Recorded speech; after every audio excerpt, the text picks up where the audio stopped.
Hello all, welcome to the Art of Mindful Living. Hi Teju. Hi, and welcome to the Art of Mindful Living. So what are we discussing today, Teju? Today we're discussing couplet 36 of chapter 4. The assertion of the strength of virtue, right? Okay, here it goes. Andrarivaam ennaadhu aranjeiga, matradhu pondrungaal pondraa thunai. Differ not virtue to another day.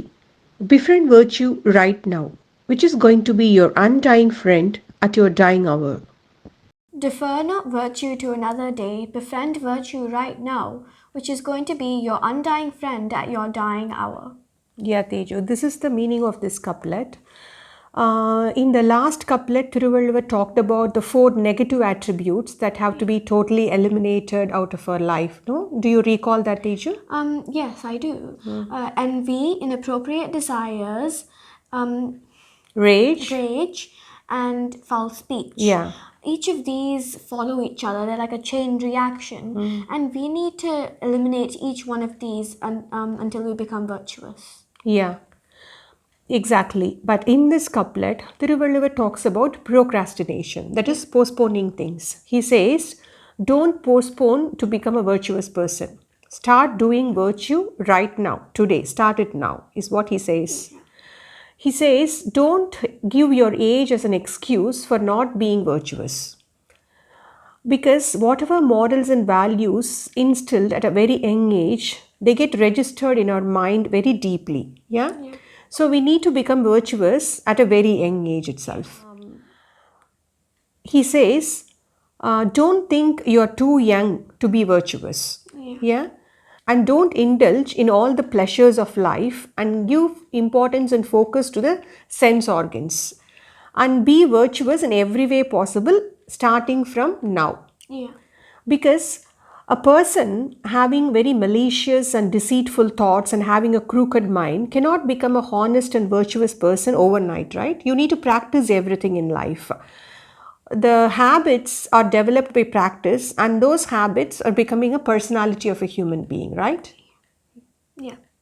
For example, if you're lying and you keep practicing lying, over time you'll be recognized as a liar. Your personality will be lying. Yeah, exactly. It applies to everything in life, either positive or negative. Everything is the same way, right? Yeah.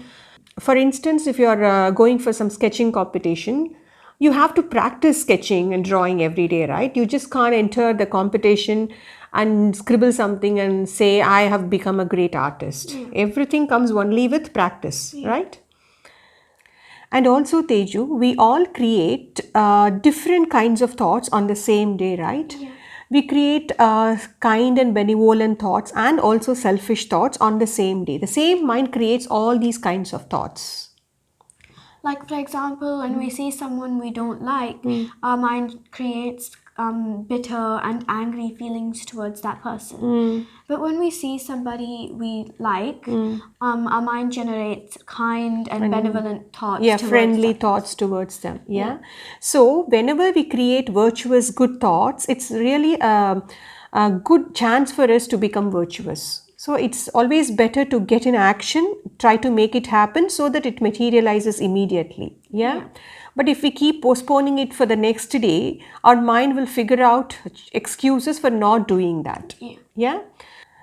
But I guess we should use the reverse strategy when it comes to getting angry at someone. When we have bitter feelings towards somebody or when we get mad at someone, it's better to postpone that for the next day, right? So that the anger settles down and we'll get a clarity of thought and we won't regret shouting at them.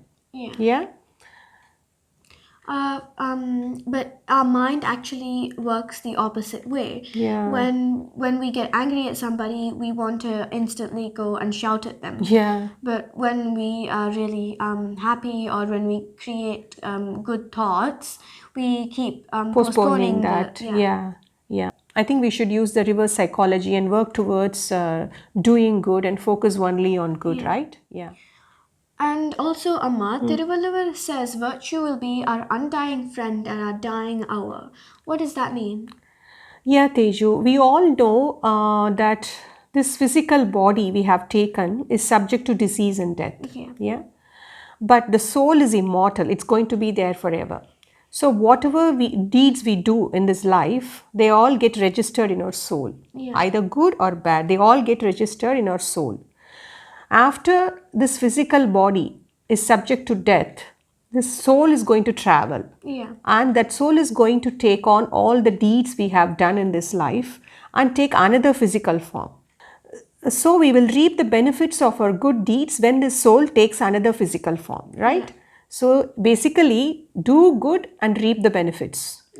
Do bad, face the consequence. As simple as that, right? So with that note, we are signing off. Thank you so much for watching and listening. See you all in the next episode. Bye-bye. Bye.